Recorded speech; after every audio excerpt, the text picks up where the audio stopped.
Corona महामारीर भयावहता भितर पिलांको पई बड़ आश्वासना 2 रु 18 वर्ष वयस्क पिलांको पई भारत बायोटेक पक्षरु प्रस्तुत कोरोना कवच कोवैक्सिन रो जरूरीकालीन व्यवहार को सब्जेक्ट एक्सपर्ट कमिटी रो अनुमति मिली। वयस्कों क्षेत्र में ए टीका 78% सफलतार सह कार्य करुवा कंपानी पक्षरु दाबी करा जायतिबा बेले पिलांको क्षेत्र में भी यह अनुरूप भाव में फलप्रद बोली कुहाଯାଉଛି। डीसीजीआई रो अनुमोदन मिलिले पिलांकु शीघ्र कोरोना कवच मिल पारिबो। कोरोना काल रे शिशुंको पई भल खबर पिलांको पई आसुछि शक्तिशाली कोरोना कवच। देश में 2 रु 18 वर्ष बयसर पिलांको पई भारत बायोटेक प्रस्तुत करिथिबा कोविड वैक्सीन कोवैक्सिन रो जरूरीकालीन व्यवहार पई अनुमति देइछि विशेषज्ञ कमिटी। भारत बायोटेक पक्षरु क्लिनिकल ट्रायल संपर्कित समस्त तथ्य Central Drug Standard Control Organisation CDSCO को प्रदान करा जाइछि। 1000 रु अधिक पिलांको उपरे टीकार द्वितीय और तृतीय पर्याय क्लिनिकल ट्रायल सरीछि। वयस्कों क्षेत्र में कोवैक्सिन जेतिकी फलप्रद थिला शिशुंको उपरे मध्य अनुरूप हार में फलप्रद हेउथिबा दाबी करिछि कंपानी। शिशु और किशोर को टीकार 2टी डोज मध्य 20 दिन व्यवधान रहिबो। पिलांको ठारे एही टीका प्रयोग नहीं एबे drugs controller general of India बा DCGI को सब्जेक्ट एक्सपर्ट कमिटी प्रस्ताव देथिबा बेले DCGI रो चूड़ांत अनुमति को अपेक्षा करा जाइछि। अभी तो इस पे काम चल रहा है, इवैल्यूएशन चल रहा है, तो ये एक्सपर्ट के साथ DCGI वो निर्णय करके चर्चा करके आगे बात बढ़ेगी। सब्जेक्ट एक्सपर्ट कमिटी ताको तन्न करी चिंता करी से माने कले नहीं इमरजेंसी यूज ऑथराइजेशन पाई एमानकर जो ट्रायल रिपोर्टा आसीथिला 2 रु 18 वर्ष भितरे एटा बहुत भल यार सेफ्टी आ इम्यूनोजेनिसिटी डाटा आमर आडल्ट मानक सहित समान अच्छी। आमे आडल्ट रे देखिथिले जे 2टा डोज गोटे मास व्यवधान रे आमे देले 77.8% एफिकेसी दउची। सेम टाइप रो डाटा आ इम्यूनोजेनिसिटी डाटा एई छोटो ग्रुप रे भी पाइचंती।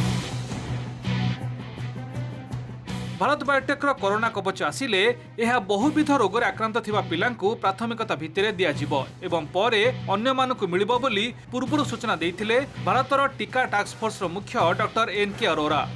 एबे जदि कोवैक्सिन को अनुमति मिले तेबे जाइडस कैडिला परे यह पिलांको पई द्वितीय कोरोना कवच हेबो।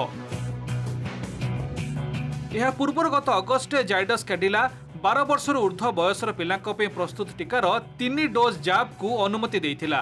ए 2टी टीका बाद पिलांको पई तृतीय संभाव्य टीका भाबे सेरम इंस्टीट्यूट रो नोवावैक्स मध्य रहिछि, जहाकू 7 रु 11 वर्ष पिलांको क्षेत्र रे ट्रायल पई गत मासर अनुमति देइछि DCGI। तेबे कोवैक्सिन रो जरूरीकालीन व्यवहार पई ए जाय WHO रो अनुमति मिलिनी। WHO ट्रायल संपर्कित समस्त तथ्य चाहिथिबारु संस्थार अनुमति लागि आ गोटे सप्ताह लागिबो बोली अनुमान करा जाउछि। एटा होछि गोटे इमरजेंसी एप्रूवल माने कोन जेतेबेले जरूरीकालीन परिस्थिति रे आमे एटा को एप्रूवल दिया गला। डेफिनेटली एटा आशा करा जाय जे छुआ मानकर बेटर इम्यून रेस्पॉन्स देखेबो एज कंपेयर टू एडल्ट और सीनियर सिटीजन्स। विश्व महामारी कोरोना विरोध में लड़ई पाई सबुठु बड़ अस्त्र हेउछि टीका। एपटे भारत में विश्वर सर्वाधिक संख्यार टीकाकरण होइछि।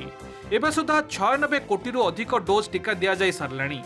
आगको पिलांक टीका उपलब्ध हेले टीकाकरण प्रक्रिया आहुरी द्रुत होई परिबो। ब्यूरो इनपुट सह भुवनेश्वर कपिलेन्द्र प्रधान को रिपोर्ट OTV। एबे नजर पकांतु पूर्वरु आउ क्यों देश पिलांकु कोरोना टीका देवा आरंभ कर सारिछंती। गत मे मासरे यूरोपीय संघ फाइजर टीका को 12 रु 15 वर्षर पिलांको पई अनुमति देथिला।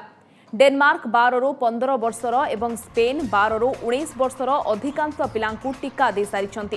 फ्रांस 12 रु 17 वर्ष पिलांकु कोरोना टीका देबाकू अनुमति देछि। जर्मनी मध्य 12 रु 15 वर्षर पिलांकु टीका देउछि। सेबळे स्वीडेन रे 12 रु 15, अमेरिका एवं कनाडा रे 12 वर्ष रु अधिक बयसर पिलांकु टीका नेबा पई अनुमति मिलिछि।